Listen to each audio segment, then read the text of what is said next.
These are the companies that bet their future on artificial intelligence replacing human developers. And they're now quietly scrambling to undo one of the most expensive mistakes in tech history. Back in 2023, industry profits declared that AI would eliminate 80% of software developers by 2025. Tech giants poured $40 billion into this vision of an automated coding future.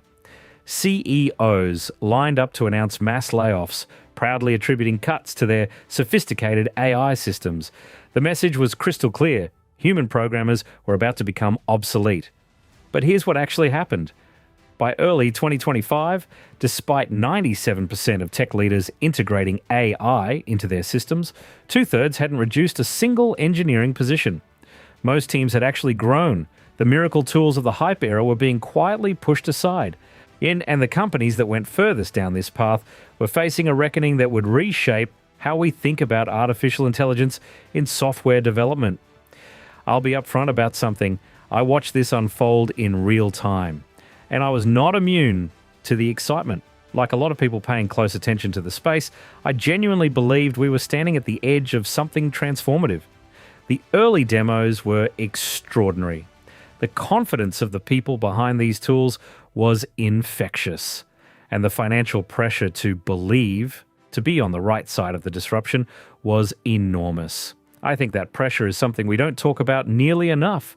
It's easy in hindsight to call these CEOs reckless or dishonest, but a lot of them weren't lying. They were believers.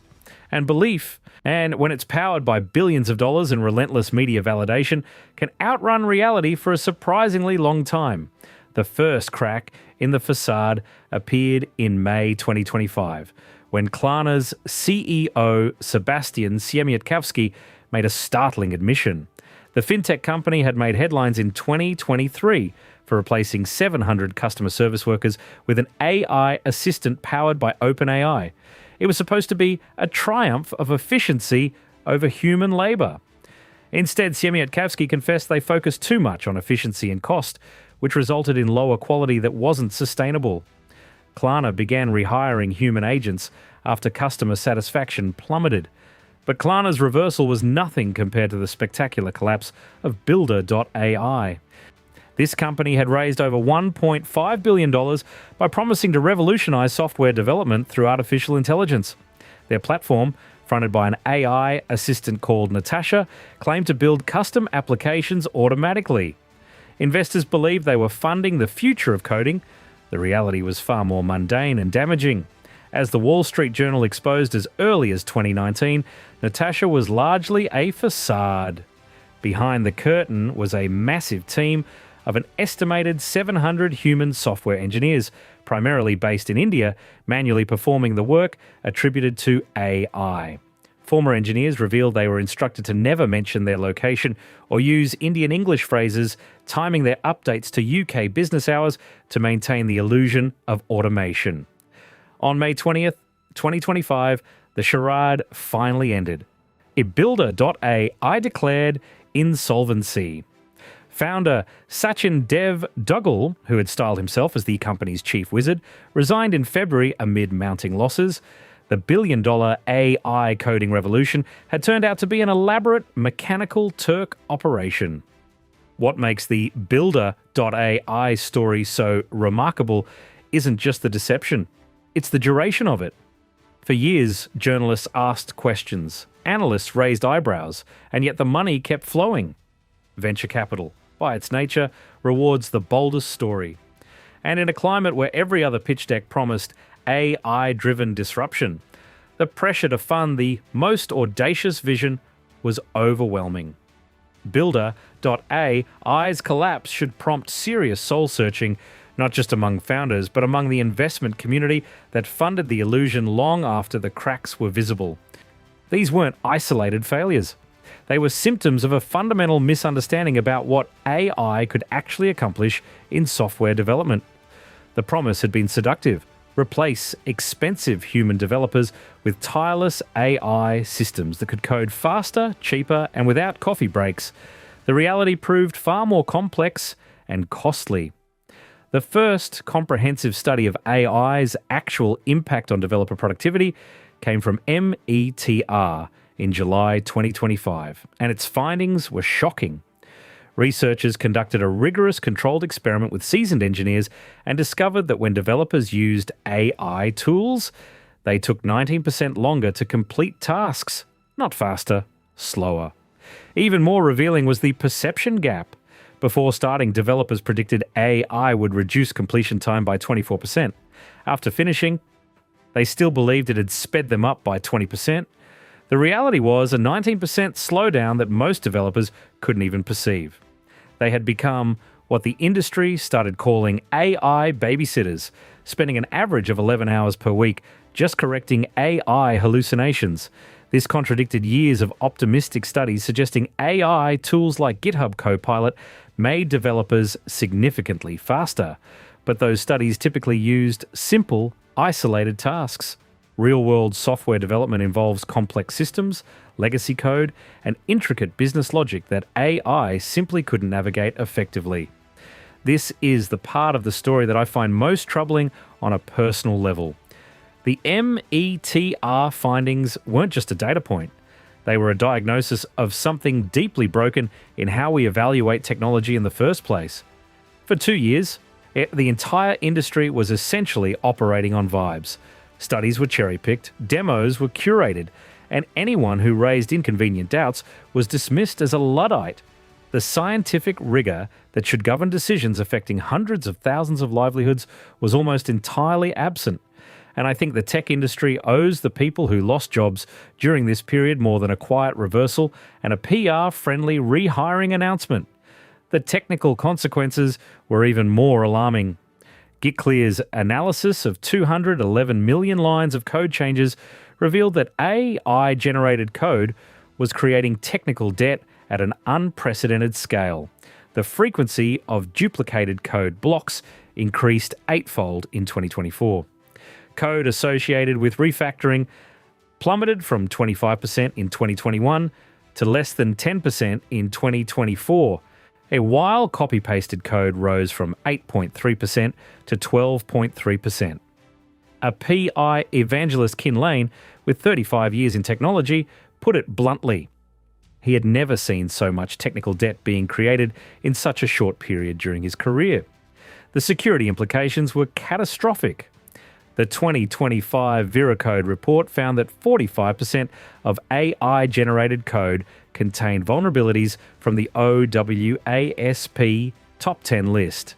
In Java, the security failure rate exceeded 72%. CodeRabbit's analysis showed AI-generated pull requests included 1.7 times more issues than human-generated ones, with significantly more logic errors, security findings, and performance problems. These numbers deserve a moment of silence. We are not talking about minor inefficiencies or theoretical risks. We are talking about production code, running in live systems, handling real user data, and riddled with known vulnerability categories that any competent security review should catch. The scale of this exposure is difficult to fully grasp. Every company that shipped AI-generated code at volume without rigorous human review essentially opened a door and hoped nobody walked through it. Some of those doors are still open. The audits being conducted now will continue to surface problems for years, and the cost of remediation in engineering hours, in reputation damage, and in potential regulatory consequences will dwarf whatever savings these companies believed they were achieving. Meanwhile, the human cost was mounting. The year 2024 ended with 152,000 tech employees laid off globally, with AI cited as the reason for more than 50,000 layoffs in 2025. The companies like Amazon and Pinterest explicitly blamed the technology for recent cuts. By July 2025, 130,981 tech workers had lost their jobs across 434 layoff events. The most devastating impact fell on junior developers. Economists began calling it the junior death spiral. Because companies believed AI could handle entry-level tasks, junior hiring plummeted by nearly 50% between 2023 and 2025. Entry-level developer employment for people aged 22 to 25 dropped nearly 20% from its peak. Tech unemployment jumped from 3.9% to 5.7% in early 2025. Internship postings in tech fell 30% since 2023. This created a vicious cycle. AI-generated technical debt requires human judgment to fix, precisely the judgment junior developers acquire through years of making mistakes and learning from them. And by eliminating junior positions, organisations were destroying their future capacity to address today's mounting debt. The engineers needed in 2026 and 2027, those with 2 to 4 years of debugging experience, simply wouldn't exist because they were never hired. The junior developer crisis is the part of this story I feel most strongly about, and it's the part that receives the least attention in boardrooms. When a company lays off senior engineers, those people typically have savings, professional networks, and marketable credentials. It hurts, but they recover. When you freeze out an entire generation of young developers at the precise moment they were supposed to be building the foundational skills of their careers, the damage is of a completely different nature. These are people who spent years studying, accumulated student debt, and entered the workforce during what should have been one of the most exciting periods in technology history, only to find the door locked. Some of them will pivot and find other paths, many won't, and the industry that benefited most from their enthusiasm and education will simply move on, pretending the disruption was inevitable and impersonal. I don't think it should get to do that without being held accountable. Median software developer salaries dropped nearly 9% year over year, driven more by layoff-related oversupply than actual AI replacement. Companies were using AI narratives as negotiating leverage, even when the technology wasn't actually performing the promised work. The pattern was consistent across major tech companies. Microsoft announced it was cutting 6,500 employees while claiming that 30% of company code was AI-generated. Google's CEO noted that more than 25% of new Google code was generated by AI, yet engineering teams continued to grow. Salesforce CEO Mark Benioff celebrated reducing customer support from 9,000 to 5,000 employees, calling it 8 of the most exciting months of his career. But the excitement was short-lived. IBM tried replacing 8,000 HR employees with an AI chatbot called Ask HR, only to discover that human resources genuinely requires human judgment.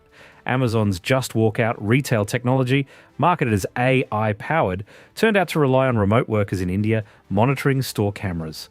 McDonald's yanked AI drive-thrus after viral failures like ordering bacon on Sundays or $200 nugget sprees. There's a pattern that connects these failures that goes beyond technical limitations. In almost every case, the problem wasn't that the AI performed badly in controlled conditions, it's that real users in real environments, with real expectations, behaved in ways the systems weren't designed to handle. Customers don't communicate in clean, structured prompts. They're frustrated, distracted, inconsistent, and sometimes deliberately adversarial. Human agents navigate that chaos through intuition built over thousands of interactions. Building that intuition into a machine turned out to be a categorically harder problem than building a machine that could pass a controlled demonstration.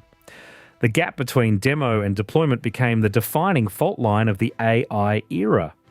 Even when AI tools appeared to work, the underlying economics were questionable.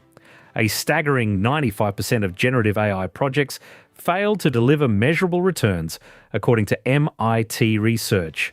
A PricewaterhouseCoopers survey of 4,400 CEOs found that 56% said I had failed to boost revenue or lower costs, and only 12% reported it accomplished both goals.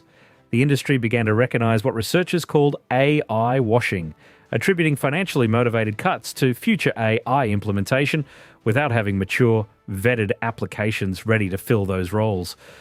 OpenAI's Sam Altman acknowledged the phenomenon, telling CNBC he had never seen so much AI washing where people blame AI for layoffs they would otherwise do. By 2025, the mood had shifted dramatically.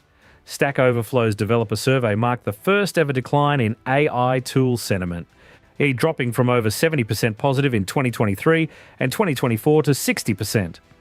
Only 3% of 49,000 developers reported highly trusting AI output, while 46% actively distrusted it.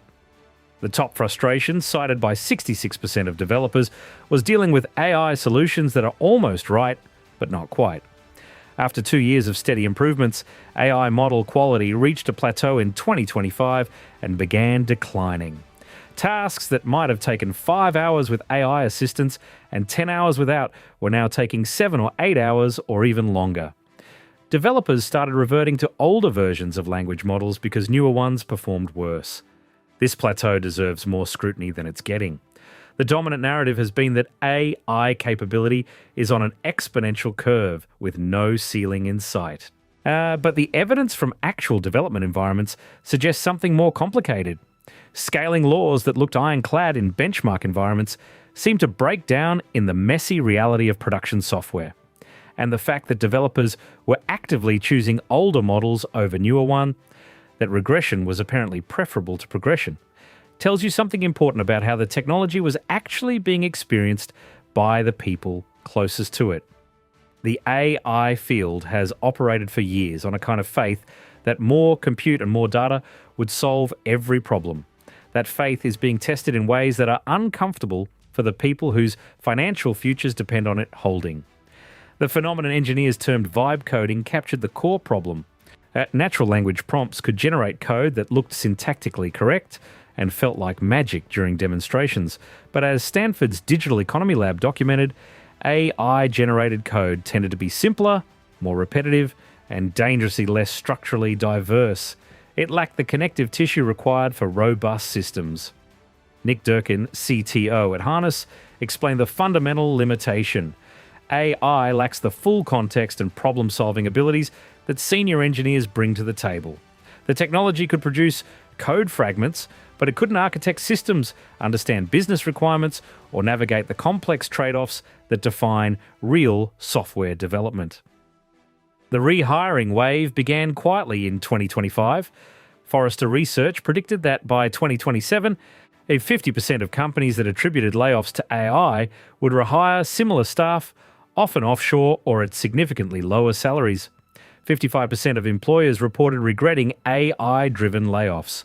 Klarna's approach to recovery became a model for the industry. Rather than abandoning AI entirely, the company reshaped customer service into a human-AI partnership. AI handled basic inquiries and automated repetitive tasks, while human agents managed issues requiring empathy, discretion, or complex problem-solving. To rebuild capacity, Klarna started cross-training software engineers and marketers for customer service roles. The hybrid model was showing early signs of success, but the damage from the pure AI replacement strategy would take years to repair. The technical debt accumulated during 2023 and 2024 represented a massive hidden liability. Apiro's analysis of Fortune 50 enterprises documented a tenfold increase in security vulnerabilities between December 2024 and June 2025, rising from approximately 1,000 to over 10,000 monthly findings. Here is what I keep coming back to. The technology was never the real problem. AI tools, used thoughtfully and within their actual capabilities, are genuinely useful. I use them. Most developers I know use them. The problem was the story we told about them, the story that attracted the money, generated the headlines, and ultimately justified the decisions that hurt real people. That story was built on a misunderstanding of what software development actually is. It isn't typing, it isn't syntax, it isn't even logic, at least not primarily. It's communication between engineers and users, between past and future versions of a codebase, between the requirements written in a document and the reality of how a system will actually be used. That communicative, interpretive, deeply human dimension of the work is exactly what AI can't replicate. And until we acknowledge that honestly, without hedging it in the language of not yet and give it time, we will keep making the same expensive mistakes. The promise of artificial intelligence in software development isn't dead, but it's been fundamentally redefined. The future won't be AI replacing programmers, but rather AI augmenting human capabilities in carefully designed partnerships. The companies that succeed will be those that learned from the failures of 2023 to 2025. That coding is far more than generating syntax. And that the human elements of software development, creativity, judgment, and contextual understanding remain irreplaceable. The great AI replacement experiment of the 2020s stands as a reminder that technological capability alone doesn't determine economic value. Sometimes the most sophisticated tools still can't substitute for human insight.